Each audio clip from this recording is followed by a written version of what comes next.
Hello everyone. This project is called Analysis of Fertility and Sex Ratio in India. So this is the project title that we have taken for the visualization class. Uh, we will go over the presentation right now and see what interesting trends and visualizations that we have created for the project. So the main motivation for this particular project was an interesting article that I read on the Washington Post. The article basically was called "The Missing Girls of India and China." So basically, millions of there are actually millions and millions of women who are like actually missing in two major countries, which is China and India. So if you look at any country, right, sex ratios is one of the leading indicators of how the position of women in that society. So typically in ideal scenarios, right, the sex ratio should be 1.05. That is according to the UN data. There should be 105 males per 100 females. That is at birth.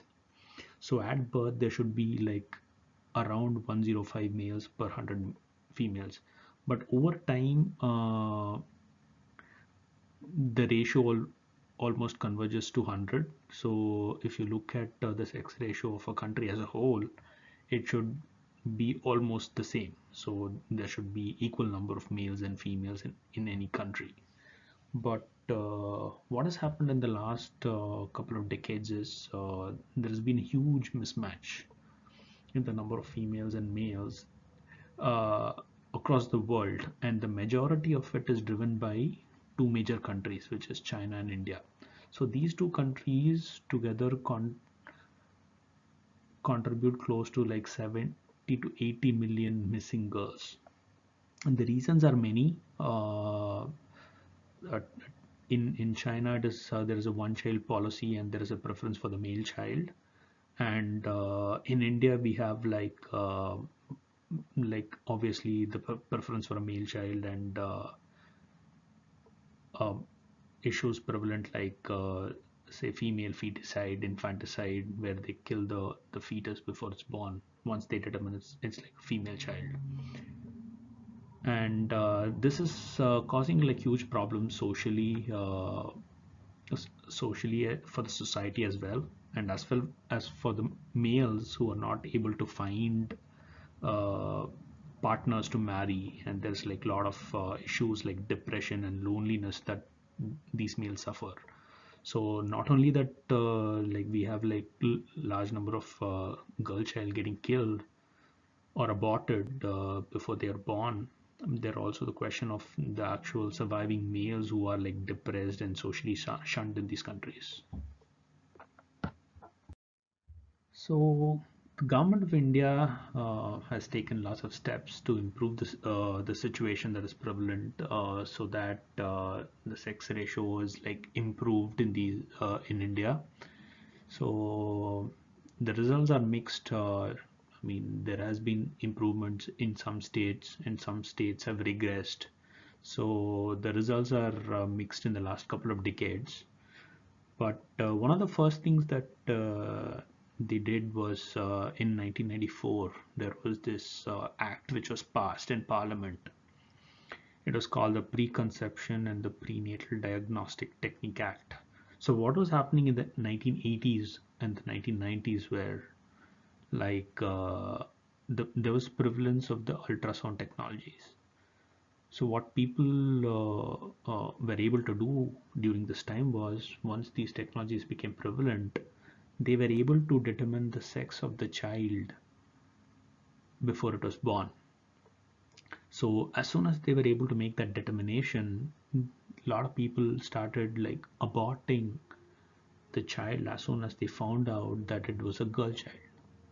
So this led to a tremendous drop in sex ratios during the 1980s and the 90s, and which forced the government to pass this act. So this act made it illegal to determine the the sex of a child before it's born. And as you know, in the US, you are allowed to know the sex of a child. So as soon as you can find out, they are communicated to the parents. But in India it was made illegal to counter the problem, and every diagnostic labs, hospitals, etc. had to register with the government. They need to get certified, and there was like stringent punishment, which included jail time, fines, etc. for people who basically violated these provisions. And one of the programs that was started by the latest government, which took power in 2014, was called the Beti Bachao, Beti Padhao. Basically, loosely translates to like save the girl and empower the girl. The main objective was to prevent gender-based sex selective elimination, ensuring that not only the girl child survives, but she's empowered and participates in the community and like strengthens the community as well. So it is not just the question of survival, but empowering the child. So the whole purpose of the program was to identify 10 districts with the lowest child sex ratio across all the states and union territories. And the government has been conducting periodic programs to make sure that the ratio is improved across these districts. Okay, here this is an existing analysis that we found. Uh, so this is like a global analysis of the ratio of women to men across the world, and there are pretty interesting trends here that we could find.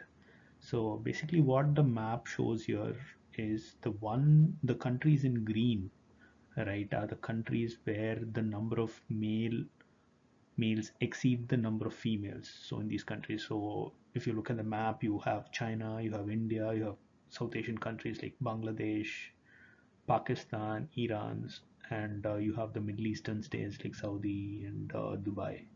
So in these places, the number of males exceed the females, and obviously you have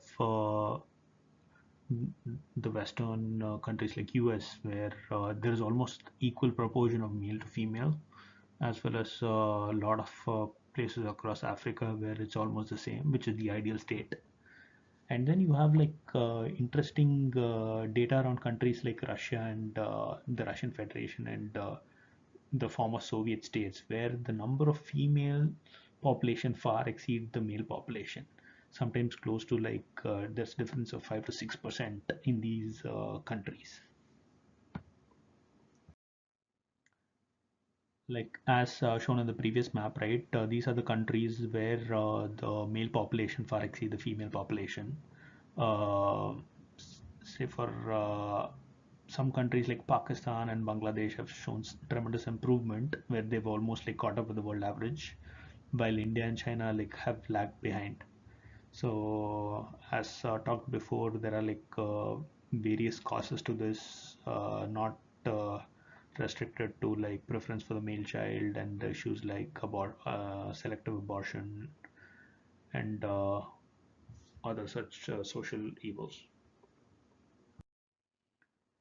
So these are the Soviet former Soviet countries and Russia, where the female population far exceeds the male population.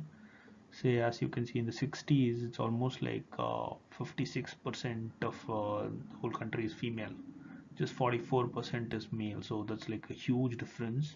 Obviously, in the later stages, it has come down, but it is still a big difference if you see like Ukraine, Latvia, where it is close to 53.5% female.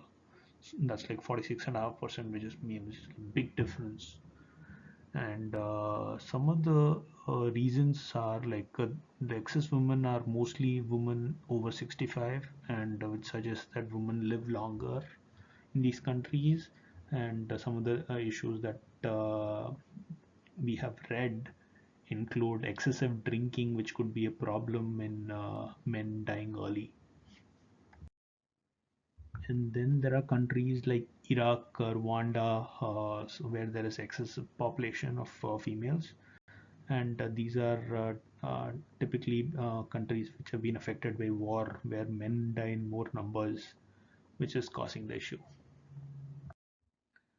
This is a heat map that we have created based on the data, 2001 data, and basically this is a distribution of all women who have had only one child ever.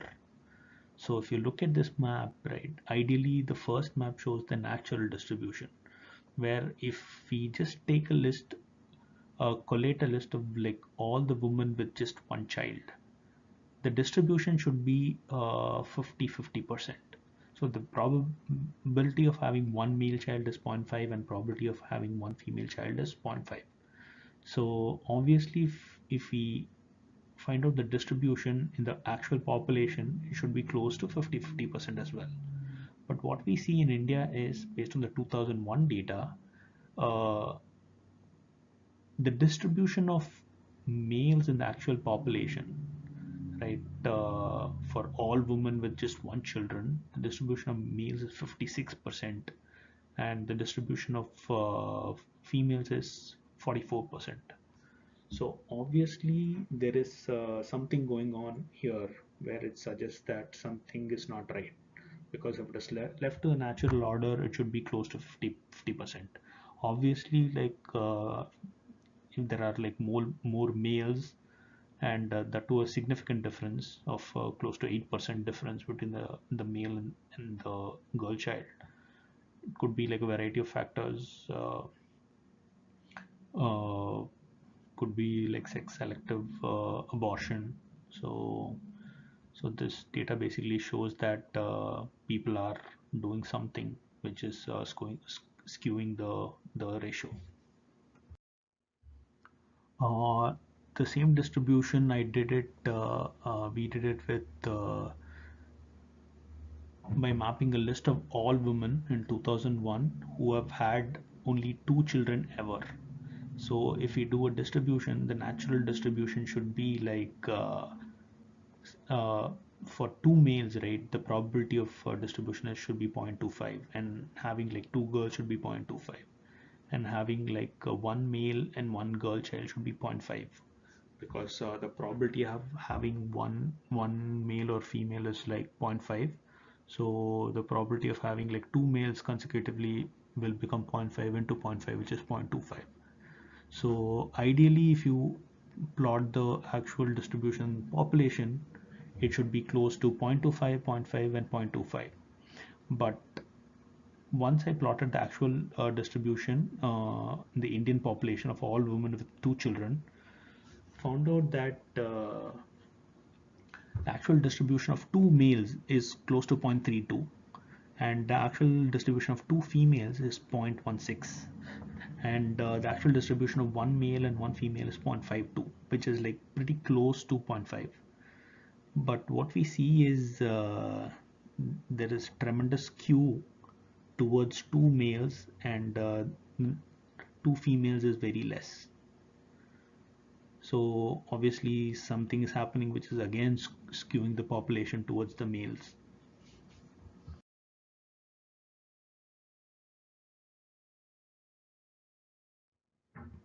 So this is the data of the total count of women and the number of children that they've ever had in 1991. So this gives like the number of women who have like one child, two children, three children, up to 10 plus children.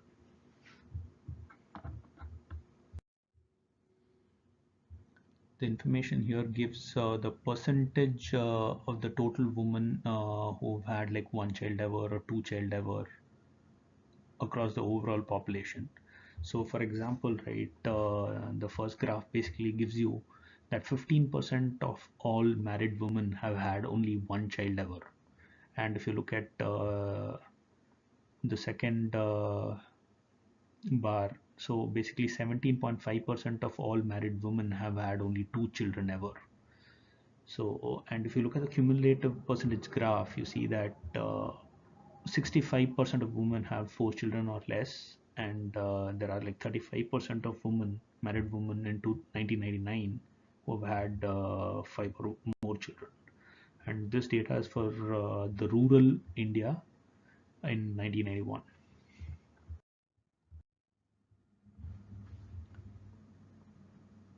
So this information gives urban data for 1991, and the only difference is you see that the larger portion of the population compared to rural India have had less than 4 children. For rural India, it was 65% with four or less children, but for urban India, there is like 73% of women have lesser children. So fertility is obviously less in urban India. So because maybe they are like more aware, they have access to better healthcare, and they have more freedom to take decision in urban India, like which could be causing this.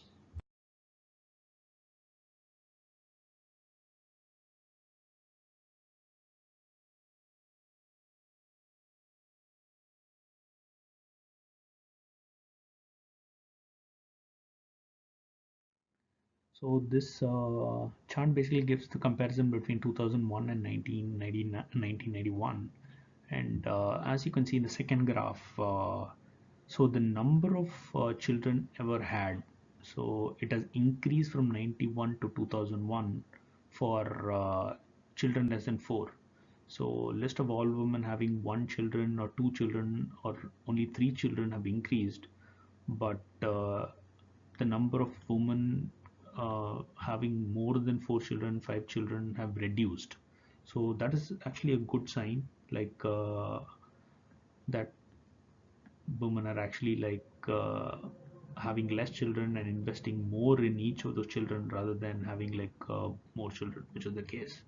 And this is happening across the different states, and which is actually a good sign.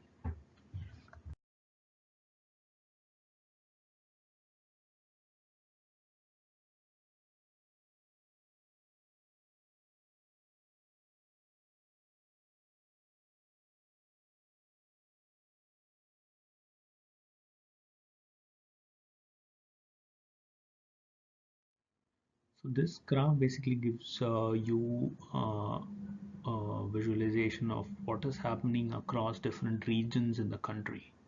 So we plotted the sex ratio for the year 2001 and 11, and basically the circle refers to ratio 1, which is basically like there is one female for every male. So as you can see, the entire circle, there are only two states where the data exceeds the circle, which is basically Kerala, which you see in the right hand corner, right bottom corner, and then there is Puducherry, which is there right at the top. So these are the two states where the number of females have exceeded the number of males. So this is a positive sex ratio in these two states. But in rest of the states, it is less than one, which means the number of males exceed the number of females. But if you look across the whole thing, you see that the ratio has pretty much improved from 1991. So from 2001 to 2011. So pretty much shows that basically the government efforts have borne fruit, and there has been like improvements across the country as a whole. But there are some states, for example, like Daman and Diu, and where there's been like a huge fall compared to 2001 and 2011. So overall, it's a good improvement, as you can see from this visualization. So this visualization basically gives the breakup by community. So India is home to like 6 or 7 major religions. Hindus form the majority, followed by Muslims, who are the largest minority in India. Apart from that, we have Christians, Sikhs, Buddhists, Jains, and others who don't belong to any denomination. So among the Hindus, which basically almost mirrors the national average, which is around 934, is the sex ratio in 2001.